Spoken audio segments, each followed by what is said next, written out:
finna set the city on fire.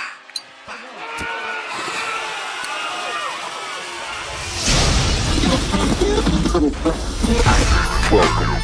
You are now tuned in to Barron Labs, The hottest underground radio network. What's up, Houston? Welcome to yet another portion of the Barron Labs podcast. Today in the studio, you've got me, Senior Engineer Chris Macek, and I am joined with Delayed Therapy. Say hello, boys. How's it going? What's up, H-Town? Let's go around the horn and let's introduce ourselves. I'm Matthew Charles, sir. I'm Nameless. It's Major Tom. Mr. Sizzles. And what do you do? Make music. Well, I know we got producers, we got people that cross over. Like what roles in the Me in group? do you- particular, I rap. Okay, we got bars. Bars. Nameless here. Basically, what I do is I help with some beat sequencing, as well as some songwriting and lyrics, and just some behind the scene producing and production stuff. Okay, Renaissance man. It's Major Tom. Singer, vocalist, MC. I also do like a lot of like hooks and vocal composition. Most of the hooks. Most Yeah, of the Captain. yeah. So He does most of the hooks, yeah. You know, dabbling with a little bit more singing and maybe some singing. You can Trained sing. to melodies. Yeah. Mr. Sizzles, I pretty much make nothing but beats, produce. You know, I guess I can consider the beat man. I guess. And that's where that's where most of like your songs start at, like Absolutely. With The instrumental coming off the of instrumental, Mr. and like in a Sizzles. lot of it, it's tracking down samples at first, Correct. because everything's very boom bap influenced. Yes. For sure. I mean, it's I think everyone in the room right now is in their 30s, so definitely got some 90s, some early 2000s vibes Absolutely. going on. They're like some old Absolutely. So Wu Tang, some most of the songs Outkast. are coming absolutely right off of Mr. Sizzles making the beat, putting his time in, and then inspiring us with what he makes, really, and then we just all do our little part and chipping in, pretty much. Cool. Well, with that in mind, the song that we're going to be featuring from you guys is a new one, Lifeline, and so we're just going to go ahead and just kind of let it play and just kind of let the Sweet. people hear, taking the samples and the vibe, bask in it. Subterranean sounds, punk bitch. Trying to cut my motherfucking intros and shit. You want that real shit? My parents sound like hip hop. Might agree with some of y'all when these white kids knock. Fuck it, get it to how far is it type to not? Ooh, look, I tend to ball, hey, my nice shit drop. Ain't no leader of the pack, cause whole pack got popped. And if you knew about that rap, but look, rap got caught. Been recording on the track to collect that thought. And if you knew about my past, you respect Matt's rock. Real shit. Oh, hello, where you been at? Subterranean sounds, girl, I'm where my friends at. And bitch, we at your door like let me in that. Smoke so much weed, no cologne, come catch a contact. Now come on, feel its impact. Know my sound is intact. All I do is spit facts. Sizzles bring this bitch back. Try me, get your shit cracked. Fucking with this rich shit. No more playing this shit. Turn Medalos to Christian. And I'm a reporter of the media now. Social conscious streams, vivid memories of sons and daughters and sons of bitches who never changed and stayed the same and lost a whole lot of lives in the crossfires. They never deserve to say goodbye to the lifeline, the lifeline. Dial tone up on the other end, it's the lifeline. Am I reporter of the media now? Social conscious streams, vivid memories. I'm thinking, why do I feel suspicious? It seems like things are getting vicious, feelings suspended, controlled by intermissions, questioning the truth. Sneaking around for proof, collecting clues from rooms, envisioning the light in me, reaching for security. I know that God hears me. Delivered me G.A. and my boy Addy, feeling this anxiety from deep inside of me. My own decisions divide me. He was the son of Dorothy, worked 2 jobs to get some shelter. Never played it straight, the game was helter-skelter. The trauma and the scars ran deep. Countless years and no father, so why bother? So we stopped trying.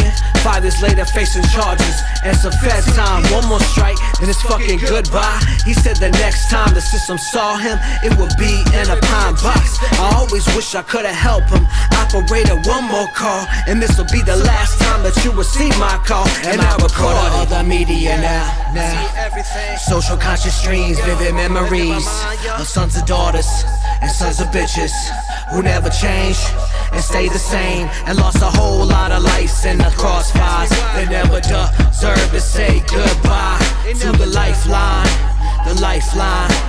Dial tone up on the other end, it's the lifeline. And my reporter of the media now. Social conscious streams, vivid memories. Lifeline, lifeline. Lifeline, lifeline.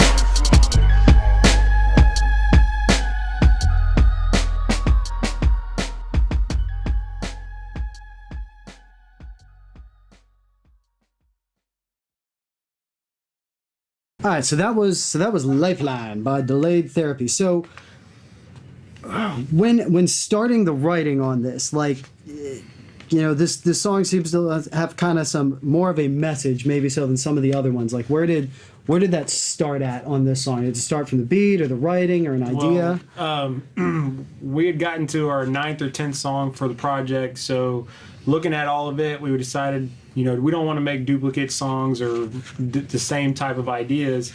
So we had room to have a more conscious song or a thought process in a song. So we kind of decided to jump into it and see what we could come up with. And when I took that idea to the group, Wakefield, Captain Hook here, had an idea, and it kind of sparked an idea. And I'll let him pretty much explain how that came about. So basically when I heard the track, and then Nameless was like, let's make a more socially conscious song, something with a message. I kind of thought about everything that's going on, whether it be social media and how everybody posts. It could be good stuff, bad stuff, and just kind of thought about that, and then put something into, well, maybe it's like a crisis line where it's 4 people's points of view.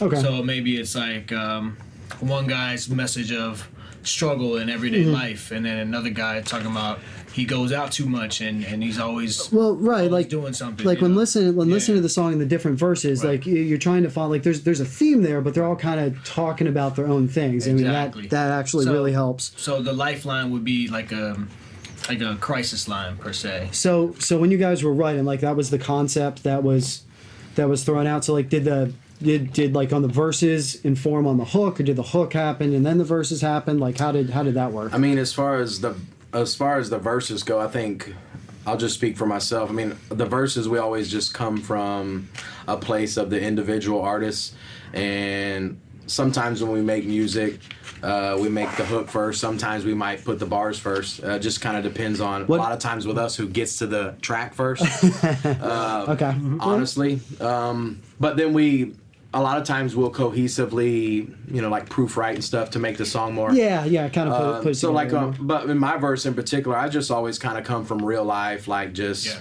natural.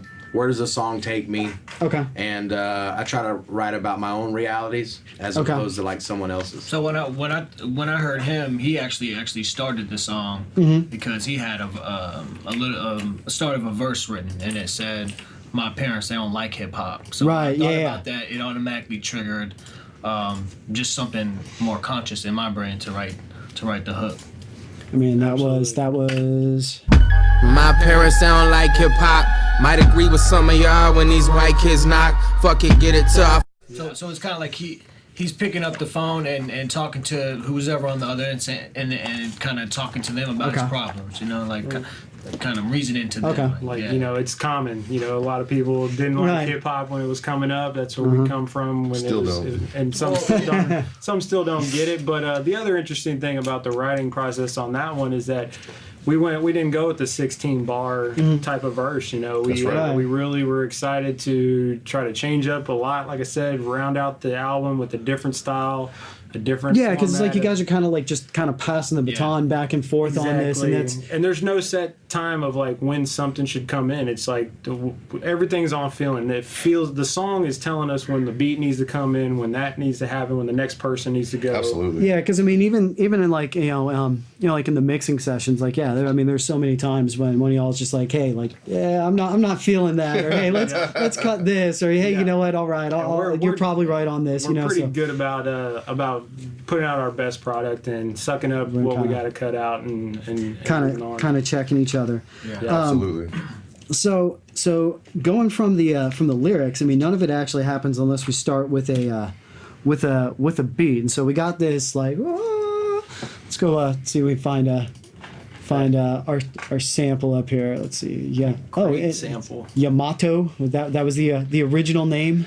Yeah. Where'd that come from? I usually don't talk about samples too much just because I don't want no one sample snitching on me.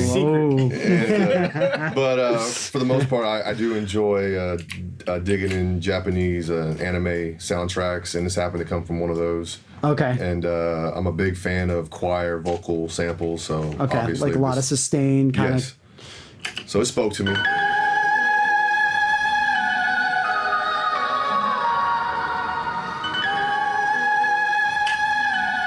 Simple but sweet. I mean, yeah, just super simple. I mean, that's it seems like a one bar heavenly. Yeah. So I don't know why we got I mean, I don't know, but then it's kind of macabre. Also kind of like it's a little bit eerie too. So it's just kind of like a tweener. It's something. Yeah. He makes a lot of music similar to that right there. Oh no, absolutely. I mean, yeah, that's definitely that's kind of his style. It's definitely a trend. I mean, but you take something cool like that and like on something like this. I mean, super simple, but I love that we're not using 808 909 kicks like we actually have like what are actual sounding drums here. Yes. Absolutely. Like these right here. Yeah, that's what gets me going.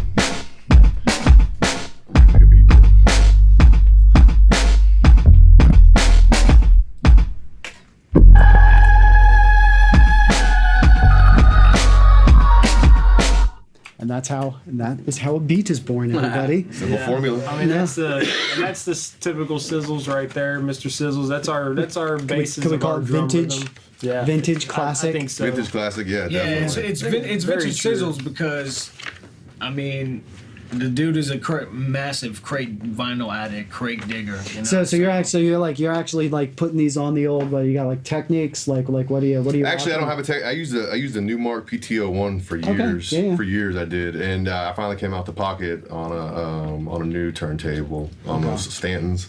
Okay. Yeah. And the guy made me a good deal at Guitar Center, so I went ahead and I copped it. And you know what? It's just been real nice. But yeah, I mean, I stay digging. I pretty much dig every day. Okay. I'm not even kidding around. Yeah. All the vinyl shops around Houston, all the guys, they all know me. Yeah. They all know me real well. They're like, hey, put out that crate of shit we can't sell. Yeah, Here it comes. I go in there asking 100 questions, and they're like, dude, just look around. You probably know more about it than they do at this point. I think so. So I mean, we were talking about kind of like the throwback before, and kind of just the overall vibe. Like especially on this one, I know like just with the drum, especially the drum samples on this one being what they were, is like wanting to feel a lot more just kind of grit and drive and kind of on the vocals. Still a little bit more modern of a top end, but still just kind of like wanting to hear like almost like a little bit of breakup on your chest vocals. Right. And like when I listen through like, if we flip to it, say like the second half of the first verse, like you almost hear like a little bit of like breakup on it, and that's like old analog, like the type of stuff that I mean I grew up, and I think we all grew up listening to. I think we like that. Always that back in the day, that was the sound, because that was just the only way they could do it. Nowadays we have to like go outside of ourselves to kind of reproduce that. But like if you listen, we actually have a little bit of like intentional distortion kind of running across everything.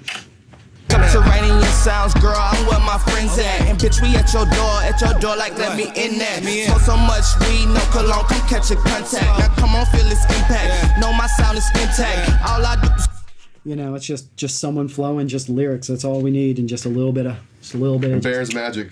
Chris's magic.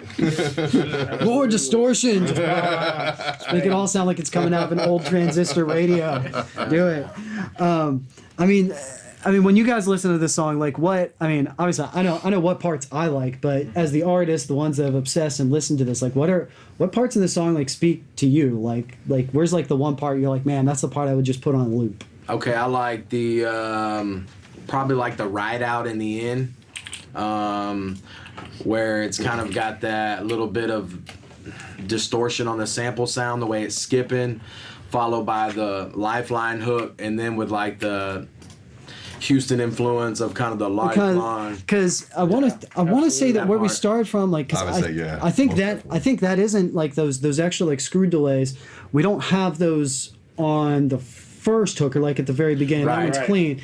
So we kind of leave something to come in. Let's kind of listen to that jam out here at the end. I think that's gonna be. Dial tone up on the other end, it's the life. Am I reporter of the media now? Social conscious streams, vivid memories. Lifeline. Lifeline.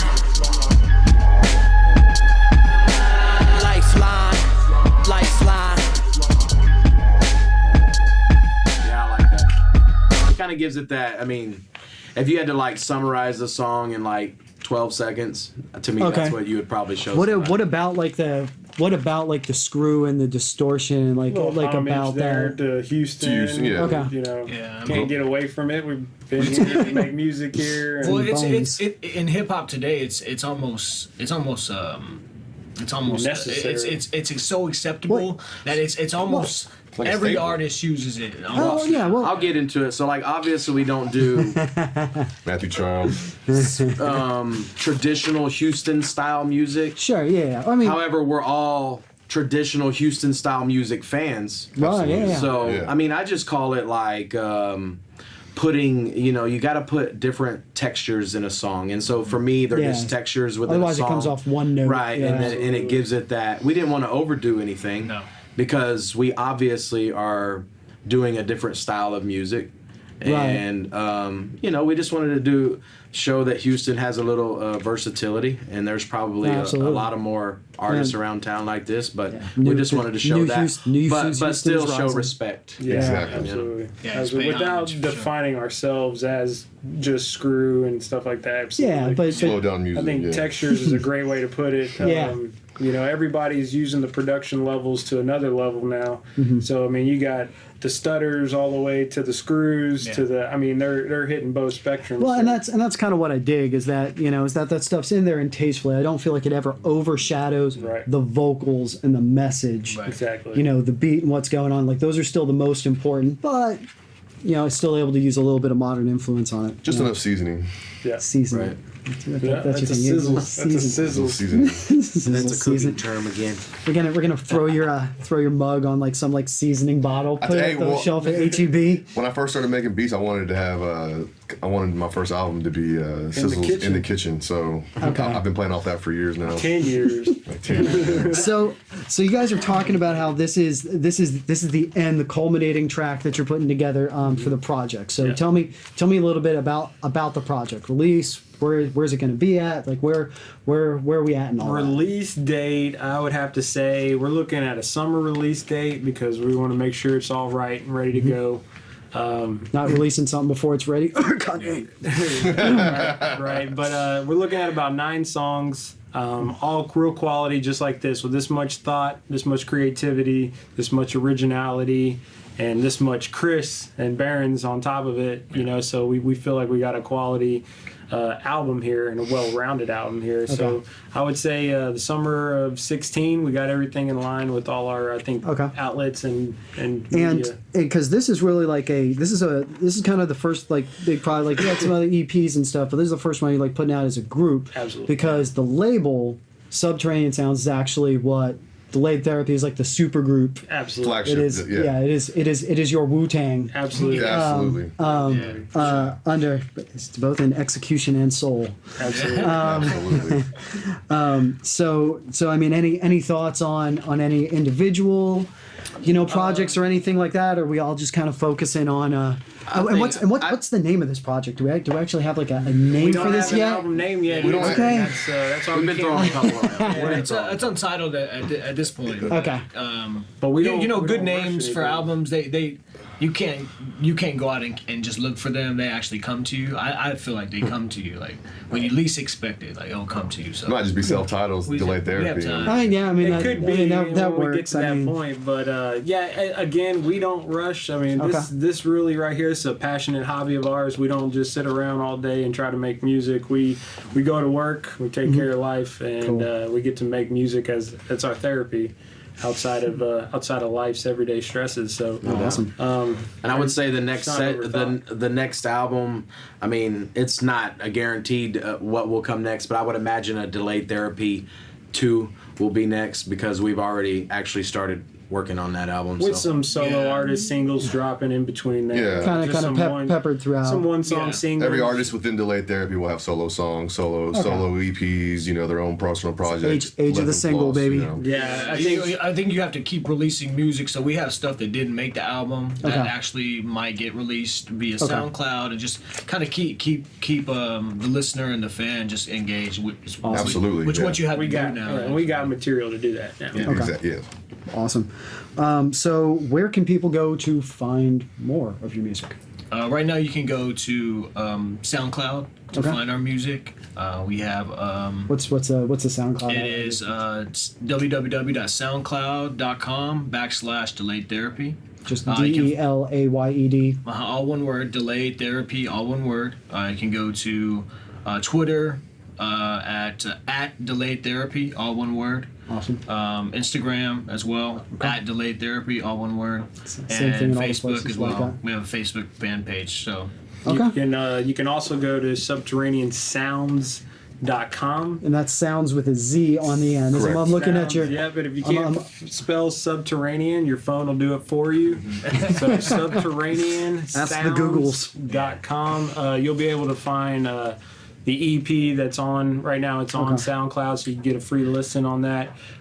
You'll be able to read about every artist. I mean, that'll be a homepage where you can find everybody's social media outlets and where even other projects done under Subterranean Sounds is at. Absolutely. Well, summer 2016. Yep. I heard a lot of indecision on this and looking around.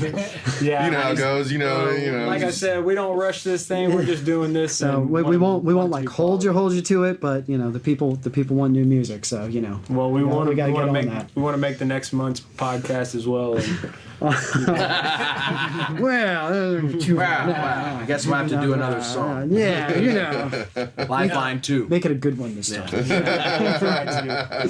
Yeah, but it's been nice actually, working with you, man. Like it's we actually have a really cool process that we use to make music, and you've actually taken it to another level. So Absolutely. Thank you. We are always humbled and just overjoyed when people choose to share their art and allow us to work on it, because that's how we get fulfillment in life. We live vicariously, so we want you guys to do good. We enjoy man, y'all first class, man. First class. Absolutely. Thank you. But yeah, seriously, thanks a lot for letting us feature the song. Thanks for coming in and talking to us. Yes, sir. Thanks for having us. Thanks for having us. Check us out. Listen to us on SoundCloud. Follow us on all social media outlets, and listen to Delayed Therapy. We are a new group. We're coming, and we have something to say, and we look forward to summer 2016, y'all. Matthew Charles, sir. Got them bars. Hit me up. Subterraneansounds.com. All right, enough blatant plugs. We're done. Peace, Houston. Labs Radio.